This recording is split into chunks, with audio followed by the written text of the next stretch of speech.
Yo, what's up? Q Boogie Sports Show family. I got a guest here today. I got Mr. DEVALE Ellis, Showtime Ellis. He's here today. We're going to talk about a lot of stuff. We're going to talk about, when it comes to high school football, we're going to talk about the NFL draft that's coming up today, actually. And we're going to talk about the recruiting process in college. And, it's open today. So, here's Mr. DEVALE Ellis. What's up, Q? What's up? Briefly, I saw a commercial on I think it was during the Super Bowl. Yeah. How'd you get that? I mean, we were sitting there, we're like, yo, we know that guy. That guy's in Brooklyn, he's right across the street. How did that happen? Well, I mean, a lot of people don't know that I've always been into TV film. That's part of the reason why I retired from the NFL early. I went to college for speech communications, rhetorical studies, and performance. So the moment I retired from the NFL, I decided, let me start focusing on my acting career. I've always been in the TV film. I watched the Super Bowl, and 2 weeks later, I watched the Oscars. I've always been that way. So got an agent, got a manager. I went and auditioned thousands and thousands of times, and someone gave me a shot, and then it's been rolling from there. Look, that one about, when they were like, oh, they called you the wrong name. Tim! People call me Tim now all the time. Tim, they see me. My kids do that. I give them burpees. Oh man, that's messed up. But so what do you do for fun? Because you got the prototype. You got varsity and everything. What do you do for Well, fun? I mean, I'm a family man now. I got a 5-year-old son, Jackson, and my wife's expecting. So when I'm not in the gym training for myself or training other athletes or trying to develop programs for after schools, I'm normally with my family. Just out. We go bowling. We went to Disney World the past couple of weeks. We did, they'll try to do some family things where it's not so much around sports, because I feel like the pressure is going to be on my son to be like his father, and I kind of want to get him away from that early. I think that's great. Family's always important. But did you play youth football? No, actually, I didn't. I played. I remember when I was 8 years old, my Uncle Dan introduced us to the Brooklyn Skyhawks, and it was me and my brother Brian at the time when he was the Skyhawks. When he was 6, I was 8. I remember that first practice. My nose was running. It was cold. I just didn't want to play football. They gave me the ball a couple of times. I scored 2 touchdowns, and I just didn't want to play no more. I was just made it seem that was easy, score 2 I've always been fast. Like I've always been a fast kid. I don't like contact, so the fear drove me to run way faster than everybody else. Right. So after getting tackled a couple of times, I said, I'm not getting tackled no more. I'm just outrunning everybody. So they used to call, 42 dive. I'm supposed to go through the 2-hole. No, I get the ball outside. So, it's part one of football. Everybody runs on the inside. By that time, I'm outside. Right. And they're like, no, DEVALE, you got to go through the hole, DEVALE. And I'm like, no, Coach Mike, I'm not running in there. So I was out, ran on the outside, and then picked up a basketball and said, this is what I want to do. Really? So yeah. what was basketball like? Oh, well, I was a really good basketball player. I led my team in scoring my freshman, sophomore, and junior year at Madison. And then football came about because my high school football coach, Jeffrey Ishmael at the time, the football team was 0-8 3 years in a row at Madison. And I was an athlete. Yes, it's pretty much the same thing now. But they did well this year. They went to the playoffs. But I was on JV at the time. I ended up dunking the basketball in one of the games. And he was like, you're only 5'8", you can dunk. Like, you're crazy explosive. So I was just like, yeah, you know what I'm saying? I'm going to be the next Allen Iverson. And he was like, bro, you're not going to be Allen Iverson, bro. Everybody thinks they're going to be Allen Iverson. So he was like, do you want to go to college for free?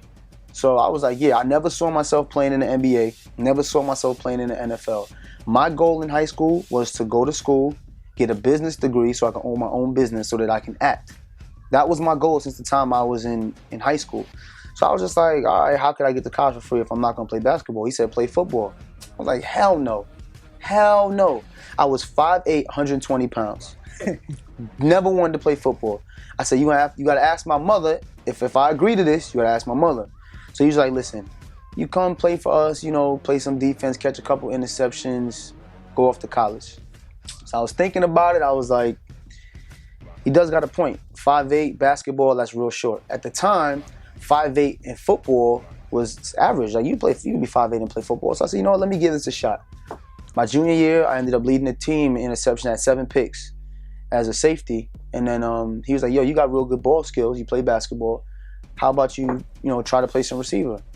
And then I fell in love with the position. My brother, my little brother, sat me down one day in the summertime and said, listen, you need to watch this guy. His name was Peter Warwick. He went to Florida State. You got to look him up, Peter Warwick. He won the Heisman, won number 9. All I seen him do was dead leg people. Whoop, whoop. He was about 5'9". He would cut people, catch punts, make people miss. He wasn't a big hitter. I said, you know what? I could do that. And then from there, my football career just blossomed. From basketball. So how'd you juggle that? Basketball, football. Was it hard? With the academics as well? Because that's No, academically, there wasn't no juggling. My mother said if I didn't have good grades, I wasn't playing. I had an 85 average. I scored a 12.10 on the SAT math verbal. So academically, I've always been a real good student. Like, I've always been solid. I was a member of the Math Academy. I was always a member of the Honors or Math Society from the time I was in elementary all the way up until high school. So school kind of came easy. That wasn't the hard part. My senior year, I didn't play basketball.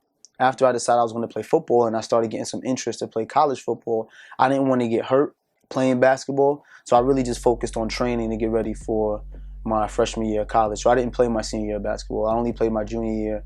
And after that, it was okay. So after you get some interest, what was, the recruiting process like? The recruiting process back then was way different than it is now. I actually had to make VHS tapes. I don't even know if you know what a VHS is. Yeah. So I had to get 2 VHS tapes, hit the pause, record to make my highlight tape. Once I made that, my coach created all the tapes and he sent them out, sent them out to colleges, called people that he knew because he played college ball, called people he knew, told them to look at the film. I also played in a 7-on-7 tournament over the summer called the New York Elite. And the New York Elite was this white dude, rich white dude named Peter Goodson, right? Like filthy rich. He has a house in Pebble Beach. Athletes don't own houses in Pebble Beach. Owners own houses in Pebble Beach in California. He crazy rich. His son was going to Dartmouth and he played quarterback. So he put together this New York Elite and his goal was to create this buzz around New York City athletes so that the rest of the country could realize we have talent here. So from that team alone, I think it was 13 of us ended up going Division I. So it worked. Yeah. He took us to Connecticut, Jersey, Long Island. We played in all these 7-on-7 tournaments. So I started to get some buzz there because I played running back in that 7-on-7 team. So I ran a lot of routes out of the backfield. So I was able to catch the ball, short swing routes, make people miss. So people were like, man, he's quick. But the issue was, at the time, I was only 5'9", 140 pounds.